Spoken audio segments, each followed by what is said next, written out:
He done wrong? What has he done wrong? No, what has he done? He can stand there. What has he done wrong? He hasn't done anything wrong. What has he done wrong? What has he done wrong? What has he done? You didn't need to handcuff him to search him. He wasn't resisting arrest.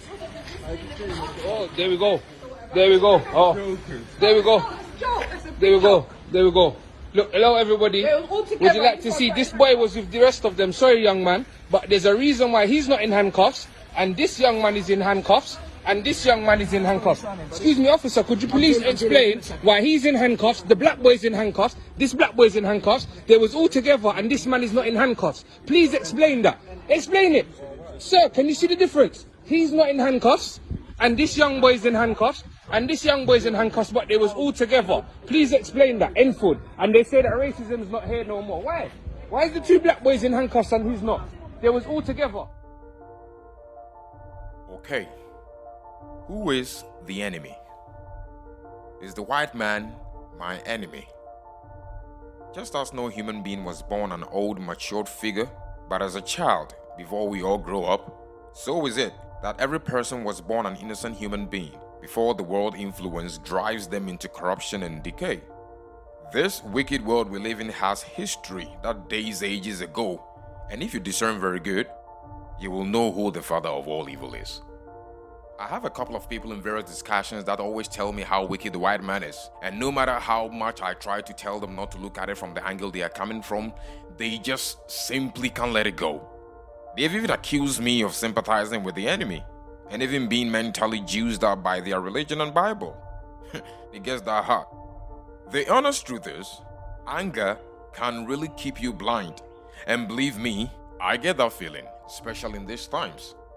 The question they never answer is, how did it all start? Did the white man just decide out of no influence to be evil?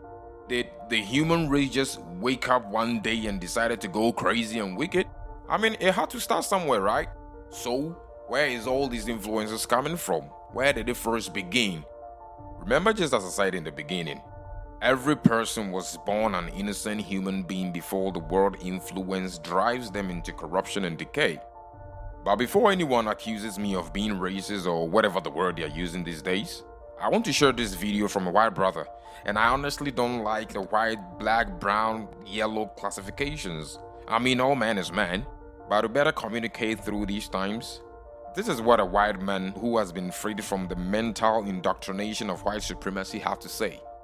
Hey everybody, Dixon back. You know, about, 600 years ago, white supremacy wasn't really a thing. 600 years ago, it's just, there were human beings in the world. There were just people. Some from Africa, some from Europe, some from Asia. They're just people. And then the Europeans began to go exploring. Their ships are able to go all over the world, and so they got greedy as and they had the musket. And 1455, the Roman Catholic Church made a law, and they split. They gave Portugal the right to the west coast of Africa, and they gave them the right to enslave Africans, to plunder them, to rape them, to rob them, and steal from anything they wanted from them. The Roman Catholic Church started the whole thing. The only thing that's changed is the technology. You can see racism now. I saw a video of 25-year-old Ahmaud Arbery being hunted down, tracked, and lynched by 3 racists. That was a mob. That was a lynching. And that's a felony lynching, which is against the law. Now it's against the law. It didn't used to be. The civil rights laws passed. There's something called felony lynching. It's a hate crime. And anyhow, he was murdered. By the way, Ahmaud Arbery was a hell of a warrior. He fought for his life, and he lost that day. Emmett Till, going back 40, 50, 60 years ago, all he did was walk into a store, and the white lady lied and said, he's harassing me. Lynched. This is how white supremacy works. And the other way white supremacy works, and what we're indoctrinated to do from birth, all of us, no matter who you are, if you are white, you are taught this shit. And you're taught it either directly or indirectly, consciously or unconsciously, you're taught it.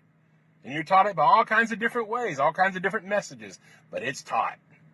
And there's all kinds of proof that it's taught. But we're taught to not give a about our brothers and sisters that are black and brown. To not give a about anybody outside of white. We've all been indoctrinated and taught as white people.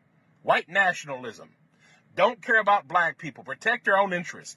When I was a little boy, I was told to lock the doors every time we went through the damn black neighborhood. All that was taught to us. Everybody. The only reason racial injustice and white supremacy thrives is because of the collective silence of white people. White people just like me. That look like me. That won't say a goddamn thing when horrible things are happening to our brothers and sisters. Racial disparities in every institution in our nation, and not a goddamn one of you give a Not one of you. What we have done to black people is dirty, and it's still happening, and you still don't care. So once again, white people, check yourself morally. Grow some moral courage racially. Start doing what's right. Don't remain silent. Speak up about it. Do something to support justice for the things that are wrong. So there we have it.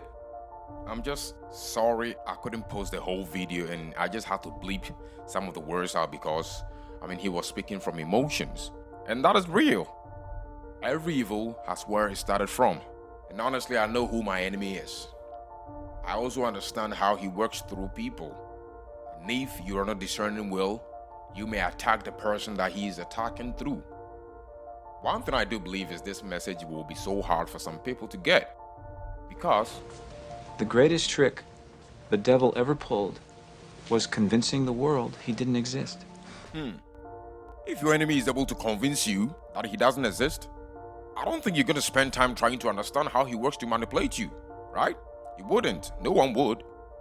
This is one of the ways he has used to deceive generations, and the ripple effect is what we are seeing amongst millions today, even including the church. For some of us, we are grateful to the Holy Spirit for the revelation of who the God of this world is and the several ways he works.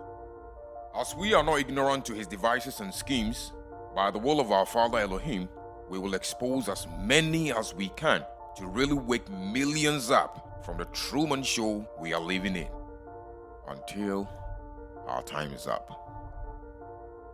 Okay, thank you for your time. Kindly share this message to whoever and wherever that you can. Don't forget to subscribe to this channel, and also please remember to click the notification button so that you'll be alerted when a new video is uploaded. Thank you so much again. God bless you all.